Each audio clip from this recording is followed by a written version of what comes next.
Just before I introduce our speakers today, I just wanted to explain briefly how the event has come about, the background to it, not to detract from the speakers. When we launched our first trauma and infertility event at the end of 2022, I had a hope, a dream, if you like, that we would start to unravel the complexities and hidden trauma that we often see at the heart of many patients' infertility journeys and experiences.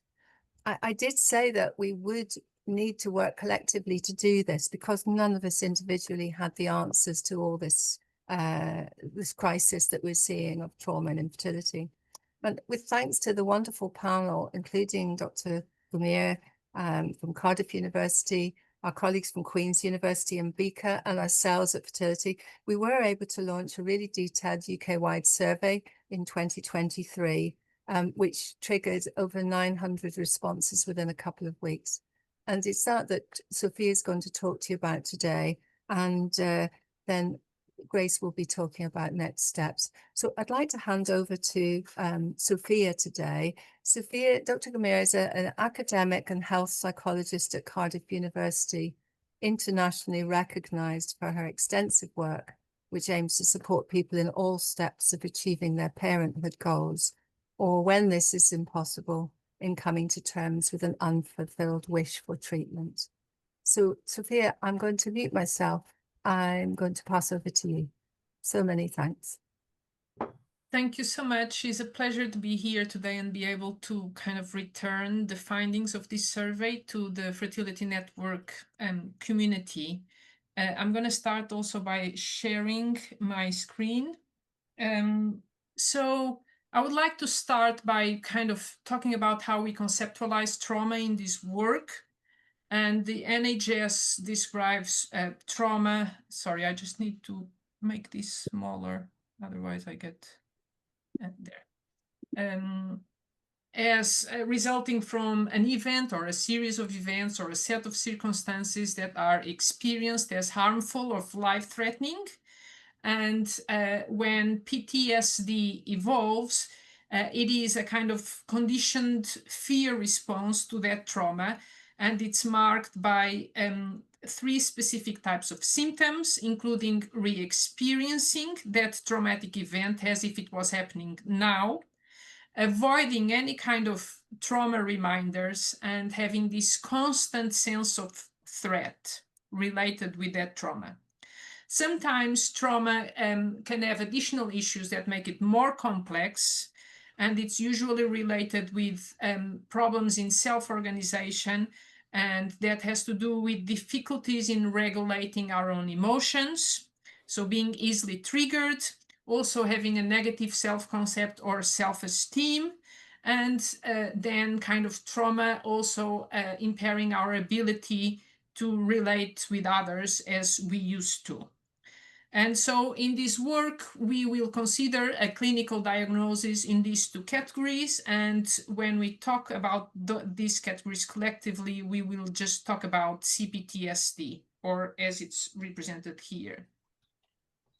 Now, why did we look at trauma in fertility care? It really came from, as Hilary explained, from the observation that patients perceive and describe their treatment and journey as being traumatic, and they report many symptoms that are trauma-like symptoms. And this is with, validated type of questionnaires that are not trauma, but capture overlapping symptoms.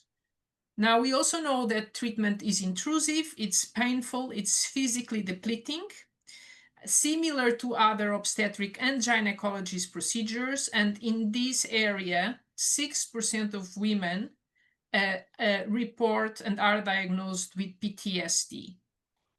Another common feature of fertility treatment is the experience of reproductive loss.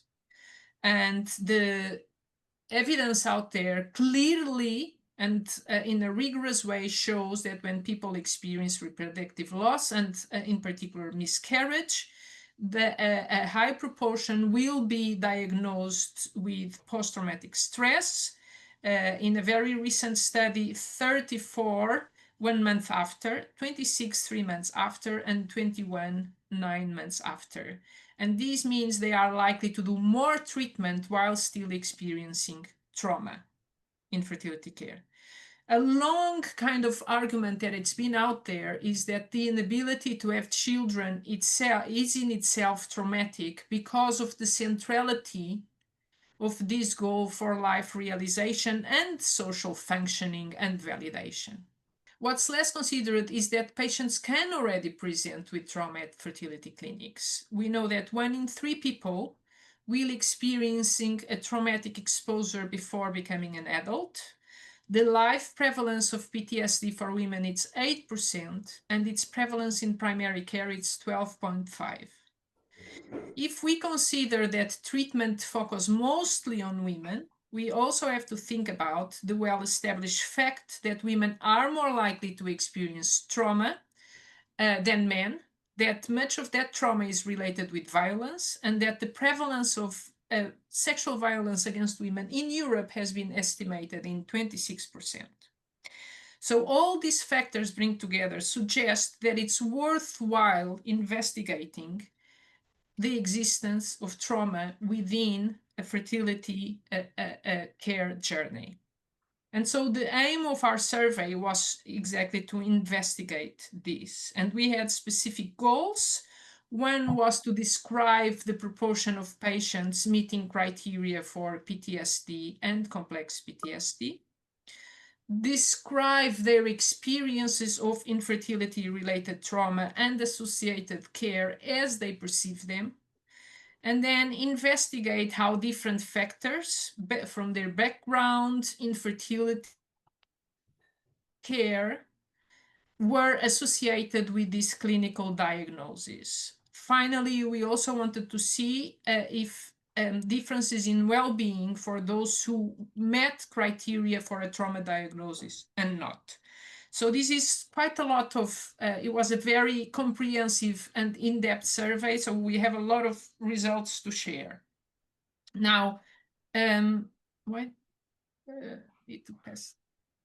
Sorry, this moving forward is, so just very quickly, obviously the study met all the ethical standards. The survey was co-produced with Fertility Network and other colleagues from other universities, as Hilary said, was fully disseminated by Fertility Network through their membership and allied organizations, was lived for around 1 month. People could fill the survey if they were adults who had suffered from infertility or attended a fertility clinic within the last 5 years. And of course, they have to be able to read and understand English. We were looking for a certain number of patients to be able to do our analysis, which we did meet. Now, just a little bit about the survey itself. It was, as I said, a long survey that was organized in 5 sections. First, we just covered, the kind of standard socio-demographic background characteristics. We assessed people's fertility history and treatment, including their strength of child desire, their parental status, their trying status, for those who were doing treatment, where they were in their treatment, what kind of funding they had access, and just their treatment history. We then focused on trauma, and to assess trauma, we used a well-known and validated questionnaire, the International Trauma Questionnaire, that is based on the ICD-10 definitions of trauma. And this questionnaire asks people to first describe an experience or the experience that troubles them the most, and then, asks them for presents a series of symptoms, trauma-related symptoms, and based on what people report back, they can be classified into PTSD or complex PTSD.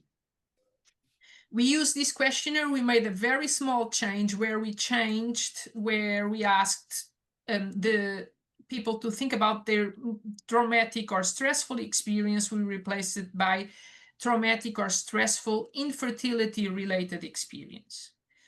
We also asked people to report other life experiences that they thought as traumatic, and also if they had experienced a list of 13 negative reproductive events, including unsuccessful cycle, unsuccessful treatment, miscarriage, etc. We then had a section where people could report their perceptions about the care they received, and they could indicate if their team had discussed trauma with them, if they had put support in place, or if the care they received had made trauma worse. And there were some other questions, mostly around their satisfaction with care. But when we talk about care, it's trauma-related care, not care in general. And to assess well-being, you used another well-known and validated questionnaire, which is the WO5, that has norms for the general population in the UK, including for women only. So as you can see, we try to use different kinds of methods, quantitative and qualitative, and very well known, rigorous and sound questionnaires. So more, as Hilary said, more than 1,000 people clicked on the survey, but there were some duplicate responses and there were many incomplete responses. So the final sample had 590 participants. In this sample, 9% met the criteria for PTSD, 32% for complex PTSD, which equated on a total of 41% meeting any of these diagnoses. And there was a small proportion of patients who didn't feel all the symptoms and could not be classified. So who were these participants? They were the majority women, white, sorry, that's a 95% heterosexual in a relationship and with university education.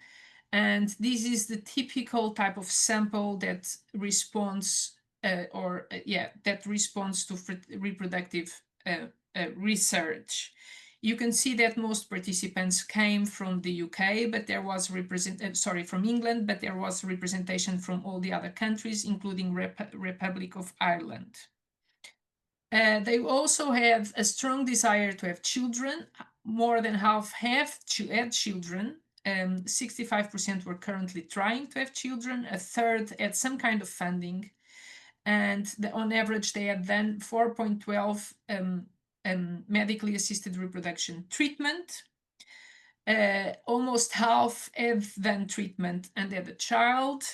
A fourth did treatment but did not have a child. And you can see here around a third are currently doing treatment with own gametes. And those participants who met criteria for a trauma diagnosis were more likely to have a strong child desire, not to have children, to be currently trying to have children, or having handed treatment without children. So participants provided a really long description of their traumatic experiences, and that gave us really rich data, which we coded in more than 100 codes, 31 categories, 7 themes, and 1 meta theme, which capture really the idea that trauma is omnipresent in people's fertility journeys. And the first theme captures precisely that fertility journeys are a traumatic experience due to the complex interplay of several traumatizing factors, from the psychosocial toll to the side effects and other negative effects of treatment, to the fact that the process, it's completely absorbing, it's all encompassing, and there is this ongoing desire for children that's not realized. Even when a pregnancy is achieved, this is depleted of any kind of happiness.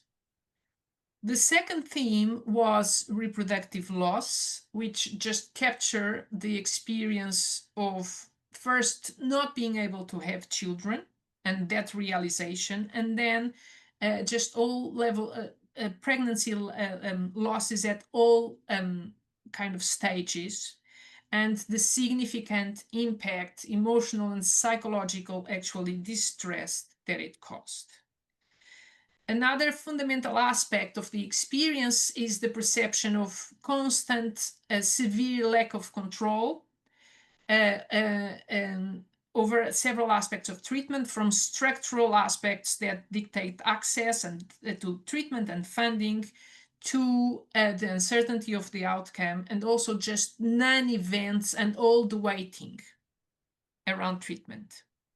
This trauma appears also as a result of the repeated accumulation of these experiences, but also it was amplified when there were experiences of dismissive care, and this theme captured perceptions that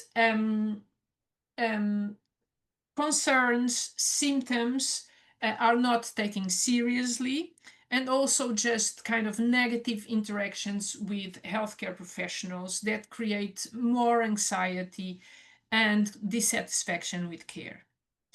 For a small proportion of patients, medical trauma was also present when procedures just went wrong, or there were mistakes or surgeries that in some cases actually created threat to life. Medical trauma could also result from the fact that treatment interacts with other health long-term conditions. And so this is really how trauma emerges over treatment for these participants. The two final themes captured the impact on at the individual and relation and social level. And I'm not going to describe these now because it kind of captures what we know about the toll of infertility and its treatment. As I said, we also ask patients to report on other traumatic experiences, and 56% reported other experiences. These experiences were categorized according to an existing trauma taxonomy, and that taxonomy is presented here, and here we have examples of those types of experiences. The most common taxonomy or experience had to do with achievement and self-actualization, so with realizing important objectives in life, and of course this was more prevalent because it focused on the not being able to achieve parenthood.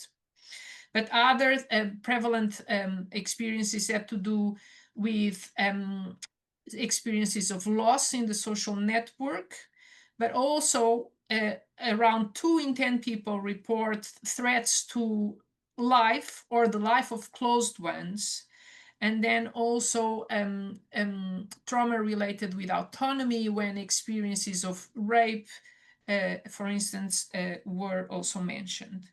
So as you can see, a fertility treatment can unfold alongside other very challenging experiences, with 35% of people said that these experiences occurred within the last year. They also reported on negative reproductive events, and you can see here that more than around 9 in 10 experienced at least one of these events. The most common events were unsuccessful cycles, followed by unsuccessful treatment and miscarriage, and then reproductive miscarriage. You can see also that people who had a diagnosis were more likely to experience these events, in particular unsuccessful fertility treatment, abortion, miscarriage, recurrent miscarriage, and they were less likely to experience health complications after birth, a result of being less likely also to just have birth or give birth, sorry. Focusing on the care they received, the vast majority of people said that their team did not discuss trauma with them, did not put in place support to address trauma, and those who had experienced trauma were more likely to say that the care they received made trauma worse, but in general 60% of the sample reported this. And then again, in terms of being comfortable discussing trauma and requesting support and overall evaluation of support to cope with trauma, you can see that this is moderate to negative. Now, these are not evaluations of care in general, but care that is specific to address trauma. So it's important to notice that. we wanted to see how whole this kind of dimensional experience was associated with the likelihood of receiving a diagnosis. And all the factors that are listed here were associated in univariate relationships. But when we put this together to see which one were more strongly associated, it was the strength of one's child desire, the experience of recurrent miscarriage, and the perception that the care received made trauma worse that were associated.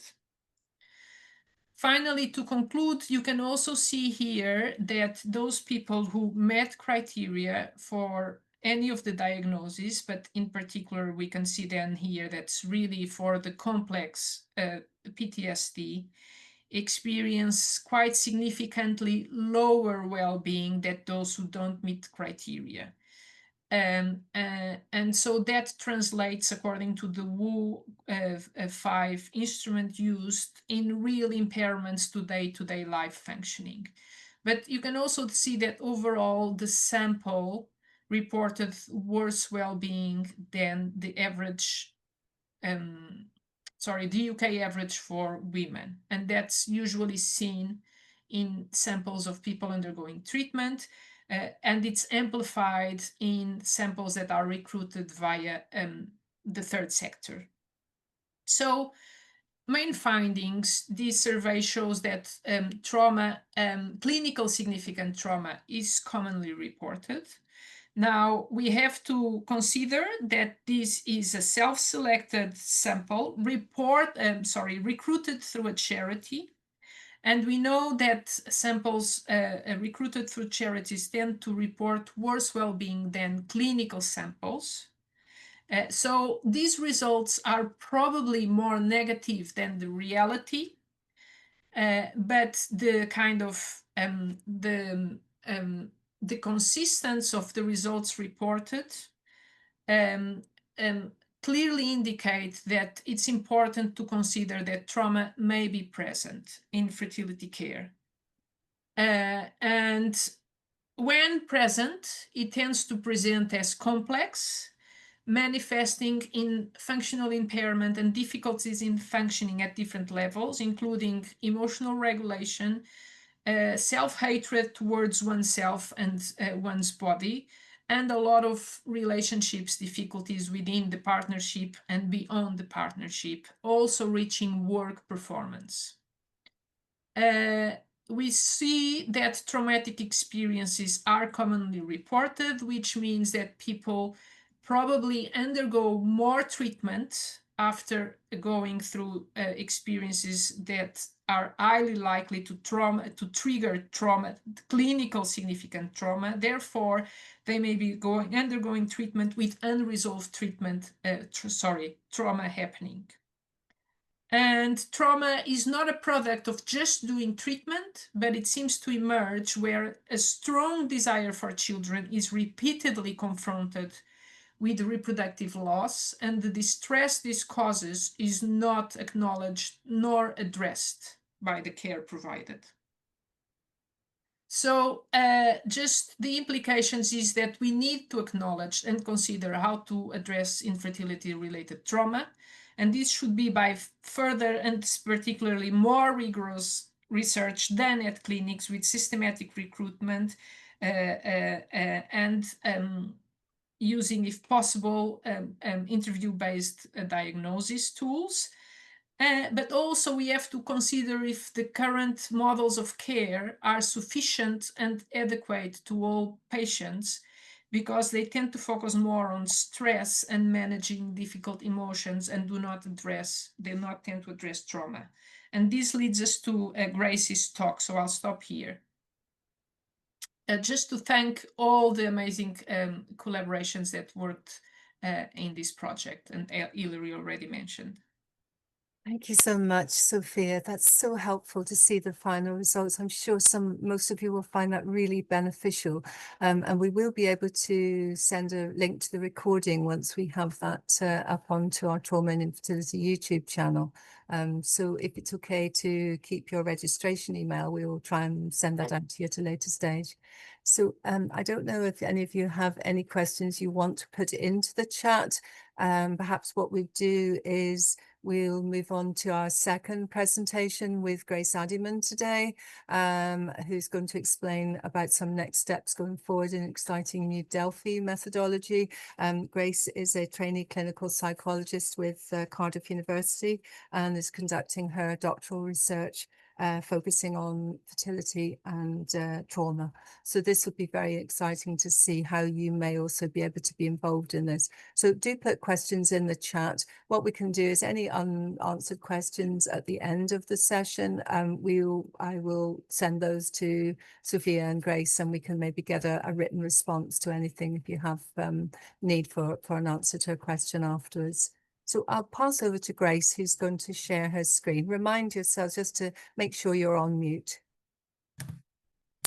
Hi guys, thanks for that introduction, Hilary. It's lovely to be here with you today, and thanks, Sophia, for filling us in on the results of that study.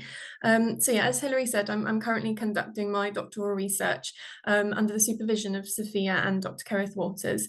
And I'm really pleased to be here in partnership with Fertility Network UK to launch this Delphi study, which is going to be focusing on making fertility care hopefully more trauma-informed. So today I'm going to explain a bit about why we think this really matters, leading on from what Sophia's spoken about, what the study will involve, and how you yourselves can get involved. So I'm just going to start today by revisiting this idea of psychological trauma and just highlighting the debate there is around some of the criteria for PTSD within diagnostic manuals. So according to the DSM, as Sophia said, trauma involves exposure to death or serious life-threatening scenarios, serious injury, sexual violence, either through direct experience, witnessing or learning of these events, or experiencing repeated or extreme exposure to the details of these events. So this is known as that criterion A for PTSD within the DSM. However, I think really importantly to this study and what Sophia has spoken about already is that there's a lot of debate around this, with many suggesting that actually this needs to be expanded due to its exclusion of events that don't meet this definition but are reported to be experienced as traumatic. So this ranges from things like divorce, financial hardship, discrimination, childbirth, and of course, particularly important to us, infertility and fertility care. So, as Sophia said, there's a growing body of research showing that infertility and its treatment can result in trauma symptoms. So we've known for a long time people often report anxiety and depression experiences. However, various studies have also found these traumatic stress symptoms, particularly after experiences of failed treatments, pregnancy loss, or medical complications. So if we look at research like Sophia's, we look at research like Brado and teams, symptomatology in individuals experiencing primary and secondary infertility finds that actually 50% of the sample reporting symptoms above the clinical cutoff for PTSD. And actually in Bradau's research, 46% met both this cutoff for PTSD and diagnostic criteria. And what was really interesting here was that there was no statistical significant difference between primary and secondary infertility. So comparing that to the population prevalence of PTSD in women of around 8%, we can really see why this is so important to address the much higher rates of PTSD symptoms in these populations. So also really interestingly, lots of research, including the research by Rosita Lab and colleagues, found that not only did over 40% of their sample of females with infertility report PTSD symptoms, but that infertility stress was positively associated with these PTSD symptoms, suggesting that actually how the infertility journey itself is experienced impacts on those traumatic outcomes, with the sense of powerlessness and lack of control within infertility really recognised within this research, within Sophia's research, as core aspects of those traumatic experiences.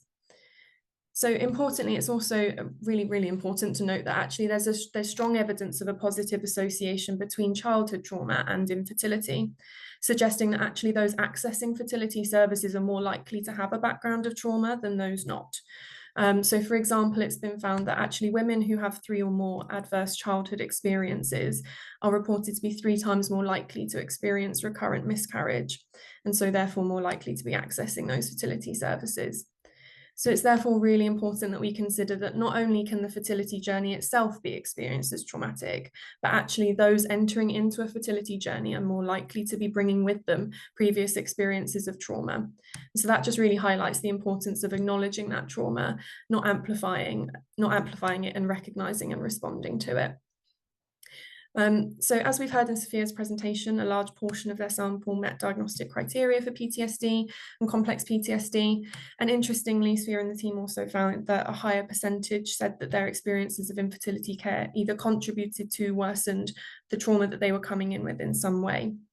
So this is in line with longitudinal evidence from the USA also that has found that the distress associated with fertility treatment is greater than the distress associated with infertility alone, and so really reinforces the need for psychological safety within fertility services. So overall, all this research has led to emerging calls and guidance for routine implementation of trauma-informed fertility care. So that leads us nicely on to why we're doing this study. So as you probably know, infertility affects a really large portion of people and couples within the UK, and we know that the journey through fertility care often involves really distressing events, loss, waiting, invasive procedures, and that sense of lack of control and powerlessness. So we've seen through the emerging quantitative evidence of the traumatic nature of fertility experiences. However, this is also actually reinforced by qualitative metasynthesis, which has detailed patients' descriptions of feelings of distress, isolation, and trauma. So this is made particularly relevant as treatment tends to focus more on women who are 2 times more likely than men to experience PTSD. Yet there's currently no guidelines on how to provide trauma-informed fertility services. So all of this goes to show that whilst we know there's really embedded psychosocial care within fertility services, which is often really effective in these settings, a particular focus does need to be given to the trauma associated with infertility and how we recognise and respond to this. So in terms of why trauma-informed care, so trauma-informed care is a framework for understanding, recognising and responding to trauma. It asks us to create care environments that really prioritise safety, empowerment and collaboration, and it's now recommended in various settings, including mental health settings, maternity services, with recent calls for this to be extended to specific recommendations for fertility settings. So despite this acknowledgement that actually research into the outcomes of trauma-informed care has been slow, there is gathering and increasing evidence that the implementation of trauma-informed care and principles has really wide-ranging and significant benefits to services, patients and staff.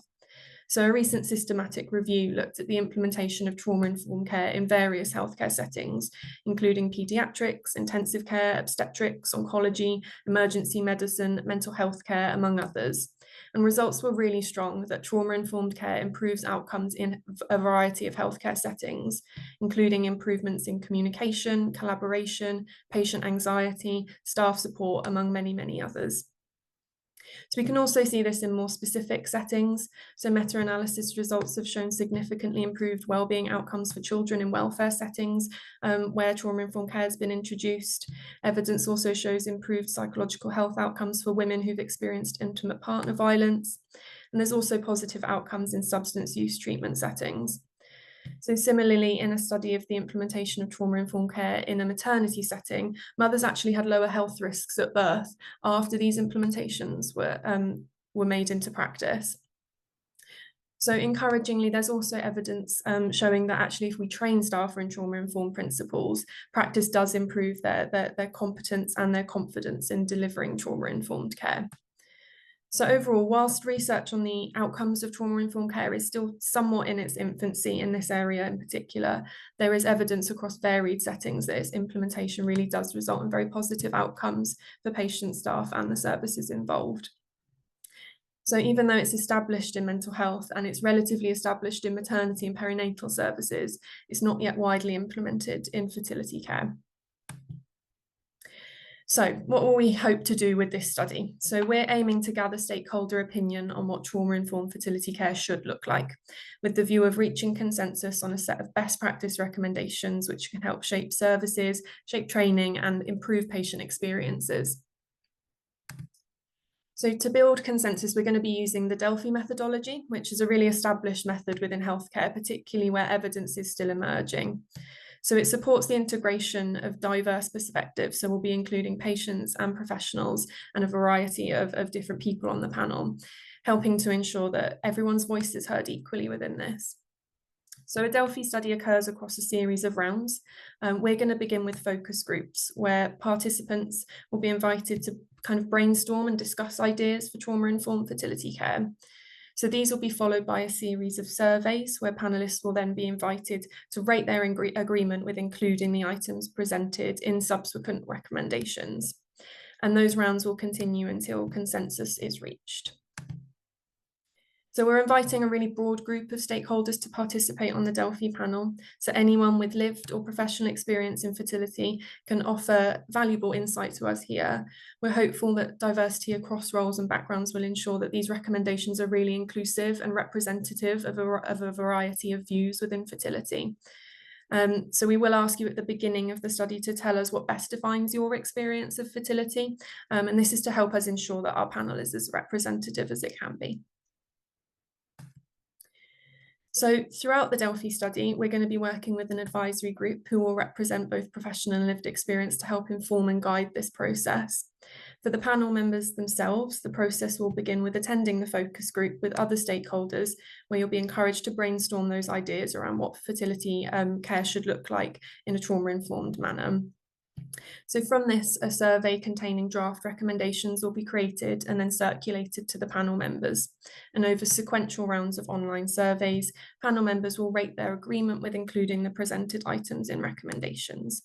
So we'll be using a consensus criteria to rule in and rule out those different recommendations. So where 80% or more of the panel agree that the item should be included, it will be included within those recommendations.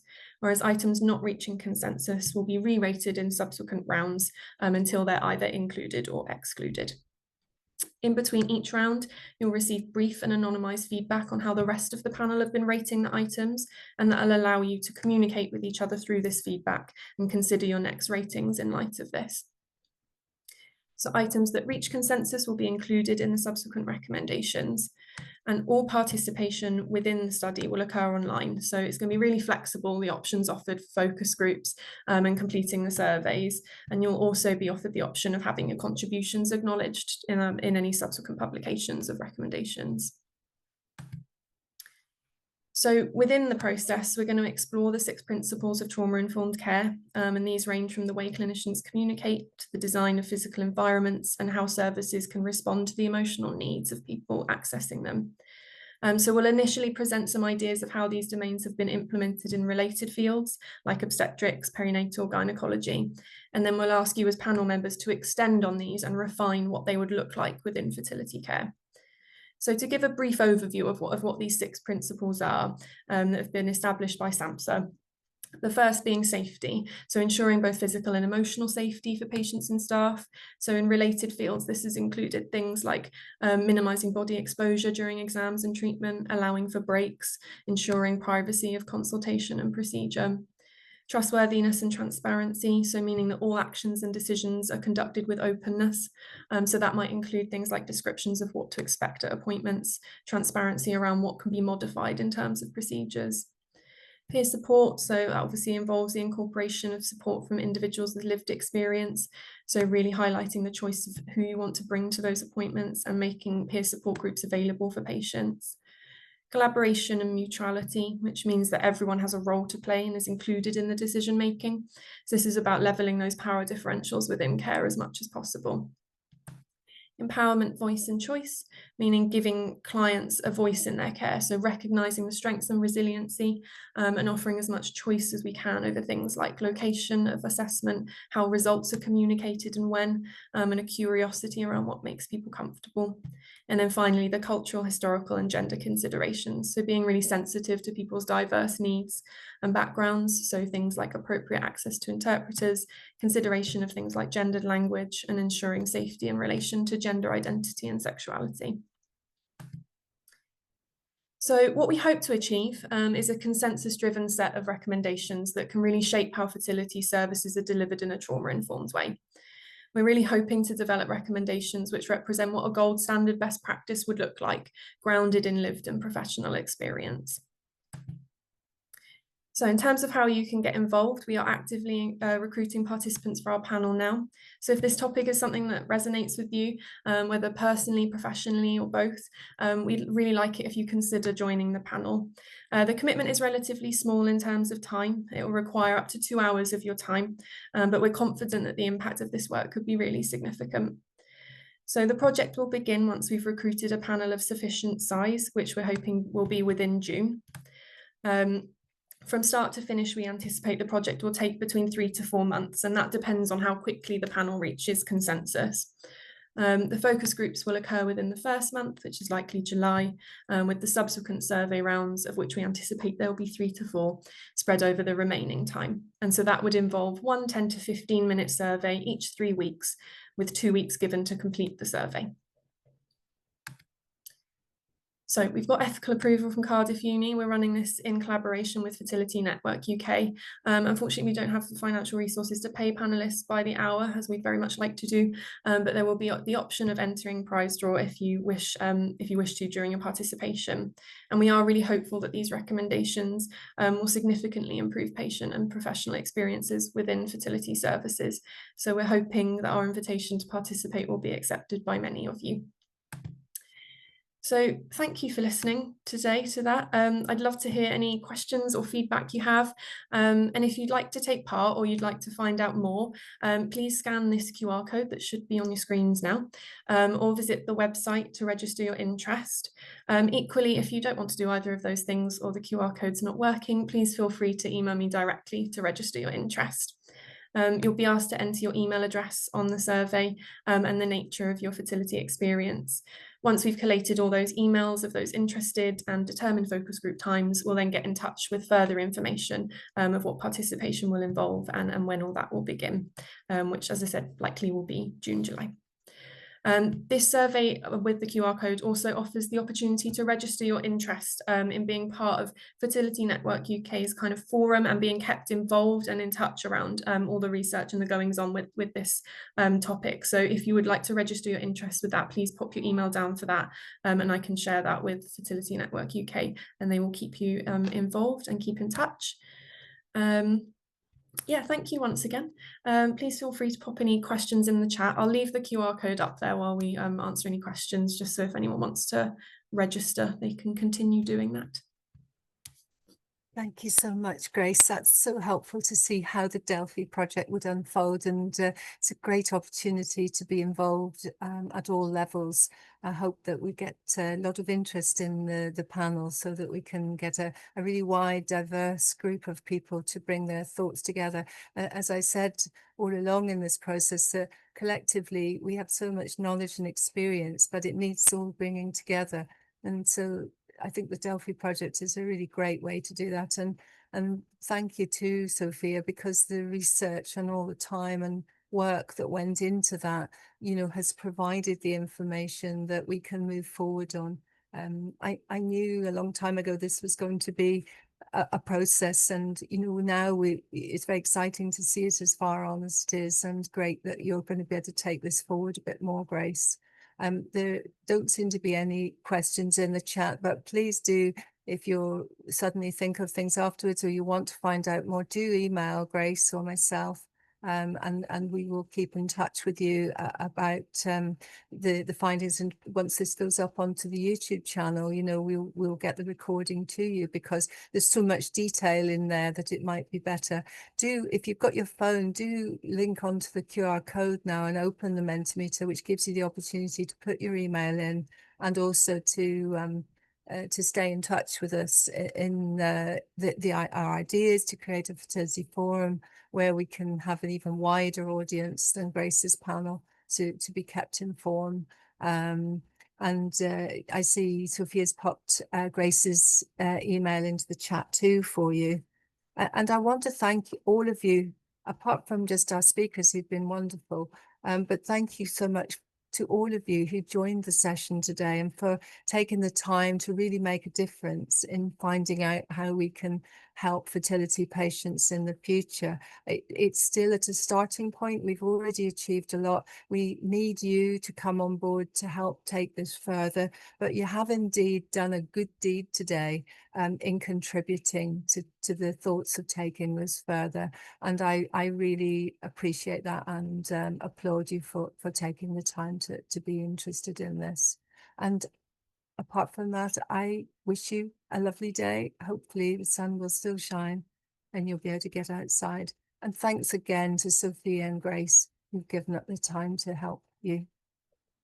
There's a question in the chat, Hilary. Oh, I also just wanted to say it's really important that people from all different professional backgrounds and patients are involved, because only with that different participation we can be sure that recommendations are feasible to be implemented at clinics. Teams feel confident and the needs of patients are addressed, and people work together in that sense. I don't know, Grace, if you want to address the question that's in the chat. Yeah, I suppose from what you were saying, Sofia, it kind of leads on to that, doesn't it? That we're hoping that the recommendations that we develop here will represent that best practice gold standard. We recognise that it might be that from these recommendations, people pick and choose what's going to be implementable sort of now. But the more people we have on the panel, the more representative it is, the more likely that these recommendations will be able to be implemented in clinics in the future. And I guess that comes from the ideas from the panel, and that comes from the contributions from the panel on what they think will be feasible, what they think is going to be really important in those settings. And that'll be about generating consensus around that. Obviously, we will plan to publish the recommendations and circulate those to the appropriate organisations, and make sure that people are aware of recommendations that come from the study. And just also to say that we are in contact with AJFEA and also so that they also integrate our panel. And of course, they're invested in this because of their code of practice and wanting to make sure that the care provided at clinics is evidenced.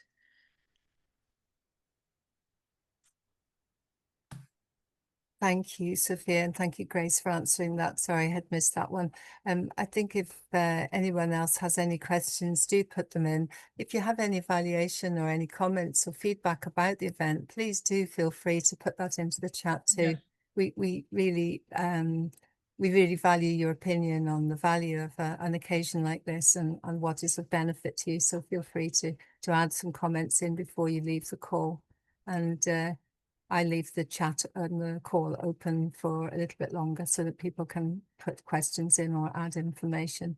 And meanwhile, I will say goodbye and I will stop the recording now. Thank you everyone for joining.